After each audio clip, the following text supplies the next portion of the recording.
చాలా ఇబ్బంది పడ్డాం అన్న, పనులు లేక ఇబ్బంది పడి చాలా ఇబ్బంది పడ్డాం. సెంటర్లో అయితే పనులు లేక 2 సంవత్సరాలు ఇబ్బంది పడ్డాం. 1 సంవత్సరం ఇసుక లేక ఇబ్బంది పడ్డాం. తర్వాత 2 సంవత్సరాలు కరోనా అని చెప్పి 2 సంవత్సరాలు ఇబ్బంది పెట్టారు. 2 సంవత్సరాలు ఇబ్బంది పడ్డాం. పనులు లేకుండా అయితే మరీ ఇబ్బంది ఉందన్న. పని తర్వాత అయినా మొదలవుతాయి అనుకుంటే పనులు కూడా ఏం లేకుండా పోయినాయి అన్న. సెంటర్లో ఖాళీగా కూర్చుండడం తప్ప ఒక రోజు ఉంటే ఒక రోజు లేకపోవడం, వారంలో 2 రోజులు 3 రోజులు అంతకు మించి. ఇప్పుడు జగన్ గారు మనందరికీ 2019లో చెప్పారు, పూర్తి మద్యపాన నిషేధం చేస్తాను, మందు అనేది లేకుండా చేస్తా, వైన్ షాపులు తీసేస్తా అని చెప్పారు కదా. ఇప్పుడు వైన్ షాపులు తగ్గకపోగా పెరిగినాయి అంటున్నారు అందరూ. పెరిగినాయి అంటారా? దాని మీద మీరేమంటారు? అసలు డబ్బులు పెరిగినాయి, ఆడి బొచ్చి ఆపుతాడు, ఆడ పీకలు ఆపుతాడు. ముందు నిషేధం అన్నాడు స్టార్టింగ్లో, ఎలక్షన్ లెక్క ముందు నిషేధం చేస్తా అన్నాడు. ఏం చేశాడు? పొద్దున్న 5 వేసేపాటికి బార్లు వెళ్తున్నారు జనాలు. ఏం చేశాడు? వాడు బొచ్చి చేశాడా? దెంగు తాగడం తప్ప అన్న. కష్టపడుతున్నావు, రోజుల్లో వెళ్ళి 1000 రూపాయలు వస్తాయి. నేను మేసర్ని, 1000 రూపాయలు వస్తాయి. చేసిందేంటిది? అక్కడ తీసుకెళ్తున్నావు, అక్కడ పెడుతున్నావు. 600 700 అక్కడ అయిపోతాయి. 300 ఇంటికి తీసుకెళ్తున్నా. దానికి ఆన్సర్ చెప్పండి. ఈ ప్రభుత్వంలో ఈ మహిళల మీద జరుగుతున్న దాడులు, లేదా పేద ప్రజలు, మైనారిటీ వాళ్ళ మీద జరుగుతున్న దాడుల మీద మీరు ఏమంటారన్నా? అర్థం కాదు. ఆడవాళ్ళ మీద జరుగుతున్న అత్యాచారాలు కానీ, లేదా దళితుల మీద జరుగుతున్న దాడులు కానీ ఆగాయా పెరిగా అంటారా మీరు? ఆగాలంటే ఎవరు రావాలి అన్న? అవి దానికి ఆన్సర్ అంటే ఈయన చేసేది ఏముండదు అన్న. ఈయన ఏముండేది పైనుంచి నడిపిస్తా అంటాడు. ఇప్పుడు జనాలు లేడీస్ అన్నారు కదా, మానమంగళ అనేది టీడీపీలో ఉన్నప్పుడు జరిగినాయి, వైసీపీలో ఉన్నప్పుడు జరిగినాయి. ఈయన జరిగినప్పుడు ప్రభుత్వం లేదు. ఈయనండి తెలుసా? అని చెప్పి కూర్చున్నామా, తినేసామా, తెల్లారిపోయిందా, అక్కడికి వెళ్ళామా, అక్కడ మీటింగ్ చెప్పామా, అక్కడికి వెళ్ళామా, అక్కడ మీటింగ్ చెప్పామా అని చెప్పి అయిపోయింది. ఈయన తెలుసా? ఈయన చెప్పేది ఏమి ఉండదు. మానమంగళ చూసా, ఎవరు జరిగింది, ఏంటి కష్టం సుఖం అనేది ఆయన దగ్గర కొంప దగ్గరికి వెళ్ళి ఆదరించేది ఏమి ఉండదు. చంద్రబాబు అంటావా? వెళ్ళి ఆయనకు 10,000 ఇచ్చి 20,000 ఇచ్చి ఆదరిస్తాడు. ఈయన చేసేది ఏమి ఉండదు. మంచి ప్రభుత్వం ఏది వస్తుంది? ఇప్పుడు దాకా రేట్లు లేవు. అన్ని బియ్యం రేట్లు, అన్ని రేట్లు పెంచేశాడు. Current bill పెంచేశాడు. ఇంటి పన్ను కట్టించాలి. ఇవన్నీ కట్టించిన తర్వాత ఎవడేస్తాడు డబ్బులు? నువ్వే చెప్పు. అమ్మఒడని అవన్నీ అని పెట్టాడు. నెలకు వచ్చేటప్పటికి ఇవన్నీ తడిచుడు మొప్పుడు అవుతున్నాయి. బియ్యం అంతకుముందు 350 రూపాయలు కట్ట, ఇప్పుడు 1500 కట్ట. అప్పుడు గ్యాస్ బండి అందా 300 రూపాయలు కదా, అవునా కదా? మరి అది వాటి వల్ల ఈయన గెలిచాడు అనుకో, గెలుస్తాడని గెలిపించాం మేము. నేను గెలుస్తాడని చెప్పాం. గెలిచాడు. గెలిచిన తర్వాత ఏమైనా ఉపయోగం చేశాడా? గెలిచిన తర్వాత ఉపయోగం ఏమైనా చేశాడా? చేయలా. అన్ని రేట్లు పెంచాడు. ఆ పథకాలు ఈ పథకాలను పెట్టడం తప్ప రూపాయి పావుల పెట్టి రూపాయి లాగేస్తున్నాడు. ఆడవాళ్ళు జీతం పెంచుతున్నాడు, పెంచలా. మాసమంటి వాళ్ళకి లేని వాళ్ళు పేదవాళ్ళు పెడతాడు, సగం లాగేస్తున్నాడు. పింఛన్ డబ్బులు అనేవన్నీ సగమే, పావుల కూడా ఉండవు. చెప్పు, ఉన్నడికి ఎత్తున్నాడు, లేనివాడికి ఎత్తున్నాడు, అందరికి ఎత్తున్నాడు. అమ్మఒడి దేనికి చెప్పు? అమ్మఒడి దేనికి? అమ్మఒడి పెట్టారు, దేనికి పెట్టారు? లేనివాడు తింటున్నాడు, ఉన్నోడు తింటున్నాడు. అమ్మఒడి అందరికి ఇచ్చేది అమ్మఒడి. అమ్మఒడి అందరికి ఎత్తున్నాడు అన్న. ఇప్పుడు లేనివాడు ఎత్తున్నాడు, ఉన్నోడికి ఎత్తున్నాడు అమ్మఒడి. ఈ 5 సంవత్సరాలు మీకు ఏమనిపిస్తుంది జగన్ గారి పరిపాలన? మీరు చూసిన మంచి ఏంటి, చెడు ఏంటి? దాన్ని బట్టి చెప్పాలంటే జగన్ పోవాలి, సైకిల్ రావాలి. ఇప్పుడు సింపుల్గా అంటే ఈసారి ఎలక్షన్లో చంద్రబాబు నాయుడు గారు గెలుస్తారనిపిస్తుందా మీకు? పక్క చంద్రబాబుకే వేస్తారు ఓటు. ఈసారి మట్టి జగన్ గెలిచేది ఏం లేదన్న. అది మట్టి పక్క. ఇప్పుడు నువ్వు నుంచున్న మట్టి మీద చెప్తున్నా. ఇప్పుడు ఈ మట్టిలో ఎందుకు నుంచోవాలి నువ్వు? ఇప్పుడు మనోడి వరకు నూనె ఎంత ఉండేది, ఈ ఎంత ఉండేది, పప్పు ఎంత ఉండేది, ఎంత ఉండేది మనోడి వరకు. గ్యాస్ బండి మనోడి వరకు వచ్చి 700-750 ఉండేది. ఇప్పుడు అంతా 1150 రూపాయలు. అది నార్మల్ అయితే. అది ఇంట్లోకి అయితే 1000-1050. అన్నా క్యాంటీన్ తీస్తారు కదా, దాని మీద మీరు ఏమంటారు? జనాల మీద పుట్టకొద్ది కొట్టేశాడు అన్న జనాల్ని. ఎక్కడి కానీ జనాలకి నాశనం చేశాడు. జనాల్ని నాశనం చేశాడు జనాల్ని. ఆయన చేసింది ఏముందన్న ప్రభుత్వం? ఆయన ఎక్కాడు, అందరికీ బాగానే ఉంది. జగన్ గారు పరిపాలించారు కదా 5 సంవత్సరాలు. ఈ 5 సంవత్సరాల్లో దళితుల మీద జరుగుతున్న దాడులు కానీ, బీసీ, ఎస్టీ, మైనారిటీ వర్గాల మీద దాడులు జరుగుతున్నాయా ఇంకా, లేదా తగ్గినాయి ఈ ప్రభుత్వంలో? ఏం జరగట్లేదన్న, అన్నీ జరుగుతుంది అయ్యాగా అన్న. ఇప్పుడు అన్నీ జరిగేది అయ్యే. కాకపోతే ఏంటంటే పనులకి ఇసుక ఆగిపోయింది. ఫస్ట్ స్టార్టింగ్ ఎక్కడ స్టార్టింగ్ ఆయన ఎలక్షన్లకి ఎక్కాడు, ఇసుక ఆగిపోయింది స్టార్టింగ్. తర్వాత కరోనా వచ్చింది. ఆయనకు ఉండాల్సింది ఆయనకు ఉండొచ్చు, కానీ జనాల మీద పడటం కరెక్ట్ కాదుగా. ఇప్పుడు ఇసుక ఆగిపోయింది సంవత్సరం, తర్వాత వచ్చి కరోనా అని చెప్పి 2 సంవత్సరాలు పోయింది. ఏం చేసిందండి చెప్పు న్యాయానికి? మందు మీద ఆదాయం కోసం ఈ మందు మీద, ఈ గ్యాస్ బండ్ల మీద, కరెంటు బిల్లు మీద. కరెంటు బిల్లు అంత వచ్చింది అన్న మనటి వరకు 300 ఇస్తే ఎక్కువ. యూనిట్కి 4 రూపాయలు ఉండేది, ఇప్పుడు అందరూ తెలుసా 7 రూపాయలు యూనిట్కి.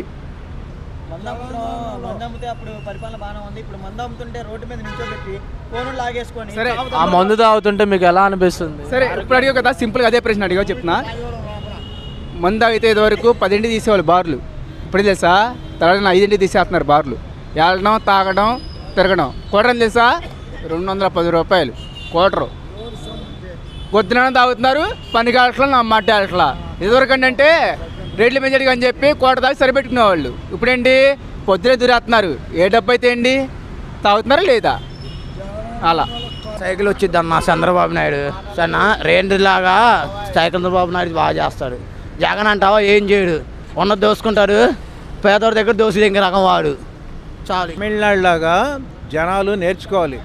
ఒకసారి ఒక మనిషిని గెలిపిస్తారు, ఇంకోసారి ఇంకో మనిషిని గెలిపిస్తారు. జయలలితని గెలిపించారు, కరుణానిధిని గెలిపించారు. ఒకసారి అట్లా ప్రతి వాళ్ళు ఒకసారి మార్చుకుంటా రావాలి. లేదు ఈ ప్రభుత్వం బాగుంది అనుకోవడానికి ఇక చివరిసార్లు చాలా అసభ్యమైన జరుగుతున్నాయి. మీరు ఒకసారి గమనించాలి ఇది. ఎందుకంటే ఇది మామూలుగా విషయం కాదు. మీకు పడే 10 కట్ చేసేస్తున్నారా ఏంటి? మరి ఆయన తొంగి చూస్తున్నాడంటే మీకు పడే 10 ఓట్లలో 9 ఓట్లు పడాలనుకుంటే దీన్ని మార్పు కావాలంటే జనాల గురించి కొంచెం ఆలోచించండి. ఇది 10లో పథకాలన్నీ బాగానే పెట్టారు, అంతా ప్రవర్తన బాగానే ఉంది, పిల్లలు బాగున్నారు, అమ్మలు బాగున్నారు, ఆటోలు బాగున్నాయి. ఎవరు మాట్లాడమాకండి. ఆటోలు బాగున్నాయి, పిల్లలు బాగున్నారు, పథకాలన్నీ మీరు నిరూపించినట్టు చేశారు జగన్మోహన్ రెడ్డి గారు. ఇప్పుడు అంబేద్కర్ బొమ్మ తీశారు, అక్కడ రోడ్డు సగం కట్ చేశారు. అంబేద్కర్ బొమ్మ దేనికని పెట్టారు? ఎందుకంటే అది రాజకీయ పరిపాలనలు వచ్చి ఎస్సీ క్యాస్ట్ బట్టి ఎస్సీ క్యాస్ట్ బట్టి రాజకీయం బట్టి మీరు ఆయన మంచి పని పెట్టి, డాక్టర్ అంబేద్కర్ ఆయన మంచి మనిషి, దాన్ని బట్టే మనకి ఈ ఆంధ్ర కానీ తెలంగాణకు వచ్చిన ఎలక్షన్ బట్టి ఆయన ఒక మంచి మనస్తత్వం బట్టి మీరు అది పెట్టారు, బాగానే ఉంది. ఇప్పుడు నిరుపేదలు కష్టపడతా కూలి పని చేస్తుంటే సాయంత్రానికి 700 కూడా రావట్లా. మా బాబు గారు ఉన్నప్పుడు 1000 రూపాయలు వచ్చాయి. ఇప్పుడు నేను రియల్గా మాట్లాడుతున్నా. జగన్మోహన్ రెడ్డి గారు మాకేమీ అన్యాయం చేశారని చెప్పి మేము ఆయన మీద దుర్మార్గం వేయట్లేదు, చంద్రబాబు నాయుడు గొప్పడు అని చెప్పి మేము అనట్లేదు. కానీ ఎవరైనా సరే పరిపాలనలో ఉంటే అందరు కుటుంబాలు ఒకలాగా చూసుకోవాలి, ఉన్నోడు లేనోడు అనేది లేదు, అందరూ ఒకలాగా చూసుకుంటే అది. మీకు నా ఇంట్లోకి వచ్చి 5 ఓట్లు ఉన్నాయి. మా 5 ఓట్లో కూడా మా అమ్మకి రేషన్ కార్డు ఉంది, ఓటు కార్డు ఉంది, అన్నీ ఉన్నాయి. నాకు ఓటు కార్డులు ఉన్నాయి, మా వైఫ్కి లేదు. నేను పెట్టి 2 నెలలు అవుతుంది, ఆ కార్డు కూడా ఇప్పుడు కూడా ఓటర్ కార్డు రాలా. దానికి నా రెస్పాన్స్ ఏంటి మీరు చెప్పండి. ఇప్పుడు మీ సేవకి వెళ్తుంటే నిన్ను ఒక అరగంట సేపు ఉండమంటున్నారు, అరగంట సేపు నించుంటే గంట పడుతుంది. అంటే గంటలు నించోని పెట్టి మీరు నాకు ఇస్తారా? అంటే మా అమ్మ ఒక మాట చెప్పింది, ఎంతైనా మీరు 3000 సాయం చేస్తున్నారు, 2500 పింఛన్ ఇస్తున్నారు. మా అమ్మగారికి ఇంటి దగ్గరికి వచ్చి ఫోన్ ఆప్షన్ పెట్టి ఇస్తున్నారు, బాగానే ఉంది. జగన్మోహన్ రెడ్డి గారు సీఎం గారు సార్ ఇప్పుడు చెప్తున్నా వినండి, నేను రియల్గా మాట్లాడుతున్నా. మీదంతా పరిపాలన బాగానే ఉంది, దాంట్లో ఇబ్బంది లేదు. ఇప్పుడు కూలి పని చేసుకునే వాళ్ళు లేనోళ్ళు ఎలా బాగుపడతారు అంటే, మేము కూలి పని చేసుకొని సాయంత్రానికి వచ్చి కొద్ది గొప్ప తాగేదండి, అంతేగాని మాకు అప్పుడు 100 రూపాయలకి వచ్చేది, 90 రూపాయలకి వచ్చేది. ఏది ఉన్నా సరే పరిపాలన బాగుంటే మేము బాగుంటాం. పరిపాలన బాగుంది, బాగానే ఉంది. ఎంతవరకు ఉన్నోడి దగ్గరే డబ్బు ఉంటే లేనోడు ఎలా బాగుపడతాడండి? ఇది కష్టంగా జగన్మోహన్ రెడ్డి గారు మీరు చేసిందంతా బాగానే ఉంది. నేను చెప్తున్నాను, నా పేరు గోలీ వేణు, మాది ఎలంకుదురు, రాణిగారితో సొంత ఇల్లు. మీరు వచ్చిన దగ్గర నుండి మా సొంత ఇల్లు కూడా అమ్ముకున్నాం. ఇప్పుడు రియల్ చెప్పాలంటే అంటే మా అప్పులైనా మీ అప్పుడైనా మీరు బాగానే మీ ఇంటి దగ్గరికి అన్ని సౌకర్యం చేస్తున్నారు.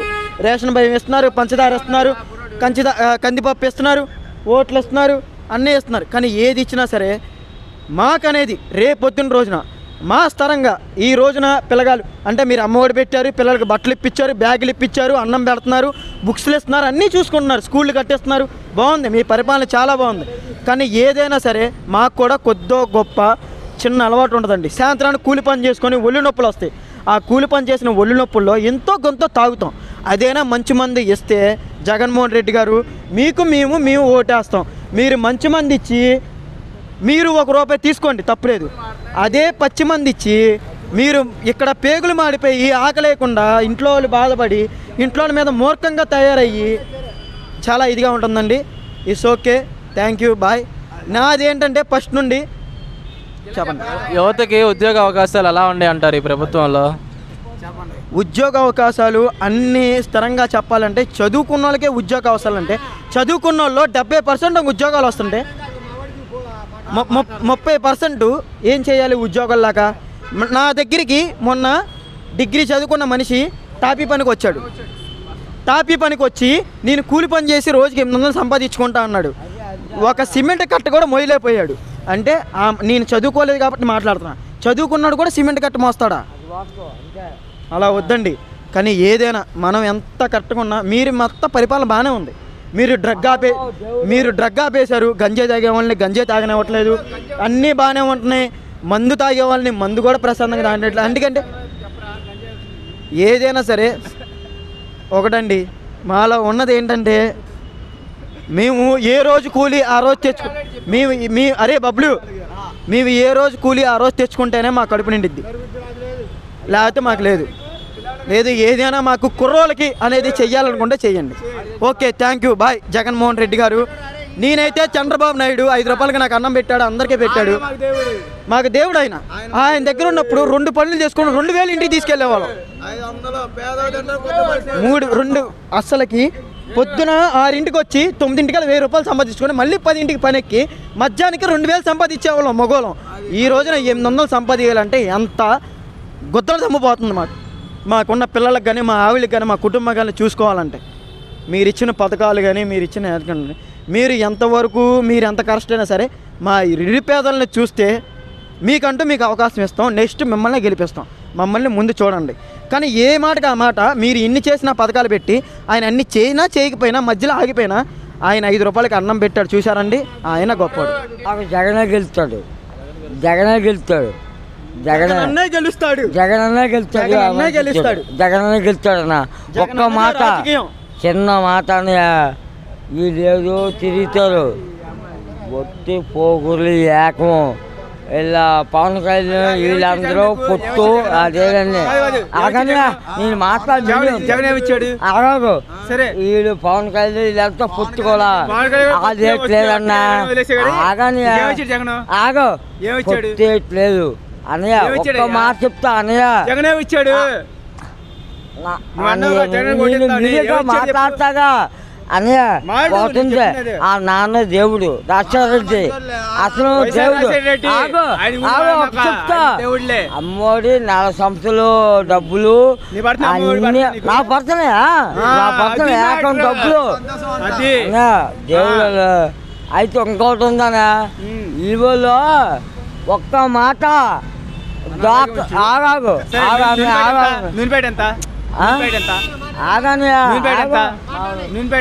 నేను మాట్లాడుతాను.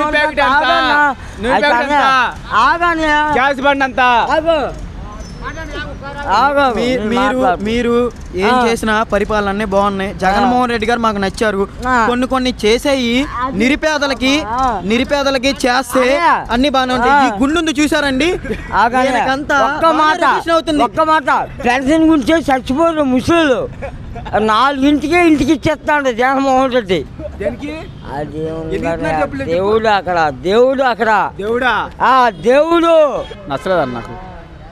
ఈ గంజాయి మత్తు పదార్థాలు అరికట్టారా, ఇంకా పెంచారా ఆయన ప్రభుత్వంలో? ఆయన అరికట్టవా పాడా? గంజా అనేది ఎచ్చలవిడిగా నడుతుందన్న. గంజాని కామెడీ ఏంటంటే ఎక్కడి నుంచి ప్రభుత్వం కంచి ఇంకా మరీ ఎప్పటికైనా పెరిగిపోయినాయి చాలా జరుగుతున్నాయి ఇక్కడ. ఏంటంటే దొరికిన వాళ్ళు ఏం చేస్తున్నాం, అమాయకులు కూడా స్టేషన్ తీసుకెళ్ళి కూర్చోబెట్టి వాళ్ళని అదే రాజమండ్రి జైలు ఏదైనా కానీ కూర్చోబెట్టడం అన్నీ జరుగుతున్నాయి. ఇది కరెక్ట్ కాదన్న. నాకు తెలిసి పవన్ కళ్యాణ్ చంద్రబాబు గారు ఒకటే చేశారు కాబట్టి ఈసారి టీడీపీ జనసేన ప్రభుత్వం వస్తుంది.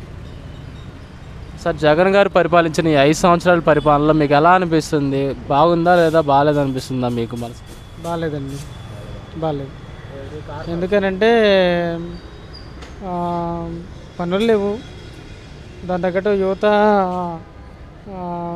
మందుకి కానీ వాటికి రేట్ అవుతున్నారు తప్పితే ఈ ప్రభుత్వంలో అంటే ఫ్రీగా ఇవ్వటం, క్యాష్ ఇవ్వటం అట్లాంటి వల్ల దానివల్ల యువత బాగా ఇబ్బంది పడుతున్నారు నాకు తెలిసి. గంజాయి కాడిగిరి యువత ఉద్యోగ అవకాశాలు ఎలా ఉండే అంటారు సార్ ఈ ప్రభుత్వం? అసలు లేదండి. మొత్తం గంజాయికి, సిగరెట్లకి, లేకపోతే రూపాయి ఎక్కడ దొరుకుతుందా, ఇది దీనికి అలవాటు పడ్డారు తప్పితే నిజంగా జాబ్లు కానీ ఇట్లాంటివి ఏమి లేవు. సార్ జగన్ గారు 2019లో పూర్తి మద్యపాన నిషేధం చేసి 2024లో ఓట్లు అడుగుతా అన్నారు కదా, ఆ మద్యపాన నిషేధం జరిగిందా? వైన్ షాపులు తగ్గాయా పెరిగాయా అనుకుంటున్నారా మీరు? వైన్ షాపులు ఇంతకుముందు కంటే ఎక్కువ పెరిగాయి. ఇదే విజయవాడ సిటీలో 4 అడుగులకు ఒకటి ఉంది.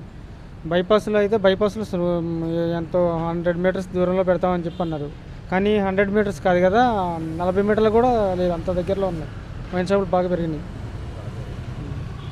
ఈ జగన్ గారి ప్రభుత్వంలో గంజాయి కానీ, మత్తు పదార్థాలు, రౌడీస్ ఇవన్నీ తగ్గాయా, ఈ ప్రభుత్వంలో పెరిగాయి అనిపిస్తుందా సార్ మీకు? పెరిగాయండి. ఏ విధంగా చేసినా గుండాలు, రౌడీలు ఎక్కువైపోయారు. సామాన్యులు బయట తిరగాలంటే మా జగన్ అన్న అని చెప్పేసి పేరు చెప్పుకొని గుండాయిజం చేస్తున్నారు. బాగా పెరిగాయి. దళితులపైన దాడులు, ఎస్సీ ఎస్టీ మీద, బీసీల వాళ్ళ మీద, ఆ వర్గాల మీద దాడులు ఆగాలంటే ఏ ప్రభుత్వం రావాలి? ఏ ప్రభుత్వంలో న్యాయం జరుగుతుందంటారు మీరు? కరెక్ట్గా చెప్పారండి. దళితుల గురించి చెప్పారు కాబట్టి చెప్తున్నాను. ఈ మధ్య డాక్టర్ బాబాసాహెబ్ అంబేద్కర్ విగ్రహం ఓపెన్ చేశారు. అయ్యా, నువ్వు దళితుల మీద ప్రేమ ఉంటే నువ్వు విగ్రహం ఓపెన్ చేసే బాగానే ఉంది. మరి దళితుల ఎస్సీ ఎస్టీ నిధులు ఏమైపోయాయి? ఇచ్చావా? ఎంతవరకు ఇచ్చావు? ఎంతవరకు సప్లై చేసావు? ఆ ఎస్టీ ఎస్టీ నిధుల గురించి ఒక్కరు అడిగేవాడు లేరు. అడిగితే నీ పరిస్థితి ఏంటి? నువ్వు విగ్రహం కట్టావు, విగ్రహం కోట్ల రూపాయలు చూపించావు, 40 కోట్లు అన్నావు, 50 కోట్లు అన్నావు. కానీ ఇక్కడ ఇవ్వాల్సిన నిధుల సంగతి ఏంటి? 400 కోట్లు దగ్గరగా ఇవ్వాలి, అవి ఇవ్వలేదు. పైపెచ్చుగా బస్సులు, ఆర్టీసీని ఉపయోగించుకుని బస్సులను ట్రావెలింగ్ చేయించావు జనాన్ని. ఏది ఇక్కడ లేదు. నీ ఎస్సీ ఎస్టీ నీకు ఒక్కరు ఓటు వేయరు ఈసారి. ఆ నిధులు ఎప్పుడైతే ఇవ్వగలుగుతావో అప్పుడే నీకు ఓటేసేవు. నువ్వు చంద్రబాబు గారికి ఇస్తారు కంపల్సరీ. ఎందుకంటే ఆల్రెడీ ఎస్సీ ఎస్టీలకి ఇంతకుముందు చంద్రబాబు గారు ఇస్తారు. ఈసారి చంద్రబాబు నాయుడు గారే ఎలక్షన్లో గెలుస్తారంటారు మీరు? ఖచ్చితంగా టీడీపీ జనసేన ప్రభుత్వమే కంపల్సరీగా ఎలిగేషన్తో వస్తుంది. ఈసారి వైసీపీ ఒక్క సీటు కాదు కదా, ఒక్క ఎమ్మెల్యే కూడా గెలవడం నాకు తెలుసు. నా ఒపీనియన్ చంద్రబాబు నాయుడు గారు, టీడీపీగా. అన్న చంద్రబాబు నాయుడు గారు ఎందుకన్నా? ఎందుకంటే ఆయన వర్క్ కొంచెం చేస్తాడు. ఈ జగన్ గారు అసలు ఏమీ చేయట్లేదు. అన్నీ కటింగ్లు అంటాడు, అవి అంటాడు, ఇవి అంటాడు. లేకపోతే రోడ్లు బాగోలేదు, ఆటోల వాళ్ళ కేసులు, ఏ వర్క్ సరిగ్గా లేదు, ఏమీ లేదు. జగన్ గారు 5 సంవత్సరాలు పరిపాలించారు కదా సీఎం లాగా. ఈ 5 సంవత్సరాలు ఆయన పరిపాలన మీకు ఎలా అనిపిస్తుంది? మీరు ఏమేమి ఇబ్బందులు ఫేస్ చేశారు? ఏమేమి పాజిటివ్లు ఉన్నాయి? మేము ఆటో తోలుకునేది, మాకైతే ఏమీ నచ్చలేదు. మేము తోలేది ఆటో, నేను చేసే డ్రైవరు, ఏమీ నచ్చలేదు. ఈ ప్రభుత్వంలో దళితుల మీద లేదా ఎస్టీ ఎస్సీ బీసీ వాళ్ళ మీద ఏమైనా దాడులు జరుగుతున్నాయి కదా, వాటి మీద మీరు ఎలా స్పందిస్తారన్న? జరుగుతున్నాయి అంటారా లేదా జగన్ గారు వాళ్ళు ఇంకా తగ్గినాయి దాడులు పర్లేదు అంటారా? తగ్గలేదు, పెరిగినాయి, జరుగుతున్నాయి. కానీ అంత క్రితం మీద ఇది బాగా ఘోరం, బాగా ఘోరం. అంత క్రితం అంత లేదు, మాకు తెలిసేది కూడా తక్కువ అంత క్రితం. ఇప్పుడైతే మరీ ఘోరం అసలు. జగన్ గారు 2019కి ముందు ఎలక్షన్స్ అప్పుడు పూర్తి మద్యపాన నిషేధం చేస్తాను, మద్యపాన నిషేధం చేసే 2024లో ఓట్లు అడుగుతాను నేను మిమ్మల్ని అని అన్నారు కదా. ఆ మద్యపాన నిషేధం జరగకపోగా వైన్స్లు, బార్లు పెరిగిపోయినాయి కదా మన విజయవాడలో కూడా. దాని మీద మీరు ఏమంటారన్న? మరి అది తప్పే కదా. చేస్తానన్నది ఇంతవరకు ఏమీ చేయలేదు. మరి మద్యపాన నిషేధం అన్నాడు, అది ఇంతవరకు ఏమీ జరగలేదు. కాకపోగా ఇంకా ఈ బెల్ట్ షాపులు ఇవన్నీ ఎక్కువైపోయి మా ఘోరం అయిపోతుంది. ప్రతి ఒక్కళ్ళు తాగేసి రోడ్ల మీద వాళ్ళు ఇష్టం వచ్చినట్టు చంద్రబాబు చేస్తున్నారు. వాటిని పట్టించుకునే వాళ్ళు లేరు. ముందు తాగుడు ఎక్కువైపోయి ఈ బళ్ళు తోలేవాళ్ళు కూడా తాగేసి తోలటము, అవి బాగా యాక్సిడెంట్లు అవ్వడం బాగా ఘోరం జరుగుతుంది. జగన్ గారి ప్రభుత్వంలో గంజాయి, మత్తు పదార్థాలు అరికట్టారంటారా? అరికట్టలేదు, పెరిగినాయి, ఇంకా పెరిగినాయి, అన్నీ పెరిగినాయి. మీకు నెక్స్ట్ ఎవరు వస్తే బాగుంటుంది అనిపిస్తున్నారు అన్న సీఎం క్యాండిడేట్ నాయుడు గారు వస్తేనే బాగుంటుంది. నాకైతే చంద్రబాబు అండి. ఎందుకన్నా? నవరత్నాలు అన్నాడు, నవరత్నాలు ఏదైనా జరిగిందా? అమ్మఒడి చేత డబ్బులు 2 సంవత్సరాలు వేసాడు. మీరు అవునా కాదు మీకే తెలియాలి. అది మొన్న సంవత్సరం వేయలే, ఈ సంవత్సరం వేయలే. అంటప్పుడు నవరత్నాలు ఎందుకు, మందు ఆపేస్తానని ఆయన అన్నాడు. మందు ఆపాడా? లేదు. మా నాన్న తాగుతాడు, మా పెద్దనాన్న తాగుతాడు, మా శాలరీ అందులోనే పోతుంది. మందు ఆపేస్తాను, మందు ఆపేయచ్చు కదా. ఇంతవరకు గవర్నమెంట్లో 110 ఉండేది, ఇప్పుడు 150. అది చీప్ తాగేసి మా ఇంట్లో గొడవ ఆడుతున్నారు. జగన్ గారి ప్రభుత్వంలో ఈ చీప్ లిక్కర్ తాగటం వల్ల ప్రజలు అనారోగ్య పాలవుతున్నారు కదా, రోగాలు వచ్చి బాగా సైడ్ ఎఫెక్ట్స్ వస్తున్నాయి కదా, దాని మీద మీరు ఏమంటారు? మా ఇంటికి వస్తే నీ మెడికల్ రిపోర్ట్లు చూపిస్తాను, మా నాన్నది కానీ మా పెద్దనాన్నది కానీ. ఈ ముందు తాగడం వల్ల అయ్యింది అది. ఇంతవరకు గవర్నమెంట్లో ఆయన ఉన్నారు కదా, డబ్బులు ఎక్కువ ఇచ్చుకొని లైన్లో నుంచి అలా తాగాల్సి వస్తుంది. అది ఈ ప్రభుత్వంలో దళితుల మీద, ఎస్సీ ఎస్టీ బీసీల వాళ్ళ మీద దాడులు జరుగుతున్నాయి అంటున్నారు కదా, దాని నిజంగా జరుగుతున్నాయి అంటారా లేదా ఆగినాయి అంటారా? దాని గురించి అయితే మాకు తెలియదు. ఈ నవరత్నాల గురించి అయితే మేము బాగా పరిస్థితి. జగన్ గారు ఈ 5 సంవత్సరాలు ఉన్నారు కదా సీఎంగా, ఈ 5 సంవత్సరాల్లో ఈ గంజాయి కానీ, రౌడీజం కానీ, ఈ కొట్లాట్లు ఇవన్నీ తగ్గాయా పెరిగాయా? రౌడీజం ఇంకా చెప్పొచ్చు లేదో తెలియదు కానీ నేనైతే కృష్ణలంకలో ఉంటా. నా డబ్బా వస్తే నేనే చూపిస్తా 100 మందిని. అది నేనే చూపిస్తా 100 మందిని. అది నన్ను పోలీసులు రికార్డ్ చేసుకున్నా పర్లా, నేనే చూపిస్తా. అది ఈ ప్రభుత్వంలో ఇంకా పెరిగాయి అంటారు అయితే? 100%. నెక్స్ట్ ఎవరు వస్తే ఇవన్నీ కంట్రోల్ అవుతాయి అంటారు? గవర్నమెంట్ స్టడీగా ఉండాలంటే చంద్రబాబే రావాలి. ఈయన ఏంటంటే ఏం లేదు నాకు తెలిసి. నేను ఫస్ట్ ఈయన వస్తేనే బాగుంటుంది అనుకున్నా. ఫస్ట్ 2 సంవత్సరాలు మురిపించాడు. తర్వాత మీకు చంద్రబాబు నాయుడే గెలుస్తారనిపిస్తుందా? అంటే మీకు చంద్రబాబు నాయుడు గారే గెలుస్తారు. జగన్ గారు పరిపాలించిన 5 సంవత్సరాలు మీకు ఎలా అనిపిస్తుంది సార్? మాకు మెయిన్ బాగా ఇబ్బంది ఏంటంటే రోడ్డు మీద డెవలప్మెంట్ లేదు. ఇక్కడ వచ్చేవాళ్ళు లేరు, పోయేవాళ్ళు లేరు. ఎంతసేపు ఈ లోపల వాళ్ళు కొట్టుకోవాలి. ఆ దాని మీద మా పరిస్థితి ఏంటంటే గ్యాస్ ఏమో 100 రూపాయలు అయిపోయింది. ఆ తోలిన 300 400 గ్యాస్కి పెడుతున్నాం. ఇంటికి భార్య పిల్లలకి తీసుకెళ్ళడానికి మా జేబులో రూపాయి మిగలట్లా. జగన్ గారు 10,000 ఇస్తున్నారు, ఓకే, దానికి మేము తప్పు పడతల్లా. ఆ 10,000 రూపాయలు మేము బండికి ఇన్సూరెన్స్కి బ్రేకు అవి చేయించుకుంటున్నాం. దాని వరకు ఓకే. మాకు రోడ్డు మీదకి వెళ్తే ఆదాయం లేదు. 300 400 సంపాదించడానికి సాయంత్రం అవ్వచ్చు, ఒక్కొక్క రోజు అవి కూడా రాకపోవచ్చు. ఆ వచ్చిన 300 400లో గ్యాస్ కొట్టించుకుంటాము. గ్యాస్ కొట్టించుకోకపోతే బండి తిరగదు కదండి. ముందు గ్యాస్కు చూసుకోవాలి. గ్యాస్కు చూసుకొని ఇంట్లోకి వెళ్తే ఇంట్లో రూపాయి ఉండదు. పెళ్ళాం పిల్లలతో గొడవ, నువ్వు డ్యూటీకి వెళ్ళావు రూపాయి తేలేదు అని వాళ్ళతో గొడవ. దీనివల్ల మేము కొద్దిగా ఇబ్బంది పడుతున్నాం. ఈ మద్యపాన నిషేధం గురించి లేదా మద్యం రేట్లు పెంచడం, వైన్ షాపులు పెంచడం మీద మీ అభిప్రాయం ఏంటండి? వైన్ షాపులు పెరిగినాయి అంటే పెరిగిన మాట వాస్తవమే. మరి తెల్లారుజామున 3 కాడి నుంచి షాపులు తీసి అమ్ముతున్నారు. మరి దాని మూలాన ఈ 400 500 తోలుకున్నవాడంటే ఇప్పుడు నేనంటే మందు జోలికి వెళ్ళను కాబట్టి 100 వచ్చినా 150 వచ్చినా ఇంటికి వెళ్తాయి మిగిలిన రోజు. ఇప్పుడు దానికి మధ్యానికి కొద్దిగా అలవాటు అయి ఉన్నవాడు ఏం చేస్తున్నాడు, 300 400 సంపాదించుకొని ఆ 300 400 ఆ బార్ షాపులో కట్టేసి ఇంటికి వెళ్తే పెళ్ళాం పిల్లలతో గొడవ. పెళ్ళం డబ్బులే అంటే పెళ్ళాన్ని 4 పీకడం, ఇలాంటివన్నీ జరుగుతూ ఉన్నాయి. ఆ మద్యపాన నిషేధం అనేది చేస్తే కొద్దిగా జనాలు శుభ్రంగా ఉంటారు. దళితులకి, బీసీలకి, ఎస్టీ ఎస్సీ వాళ్ళకి ఈ ప్రభుత్వంలో న్యాయం జరిగిందంటారా, లేదంటే ఏ ప్రభుత్వం వస్తే న్యాయం జరుగుతుందంటారండి? ఇంకా అంత లోతుగా అయితే నేను చెప్పలేను.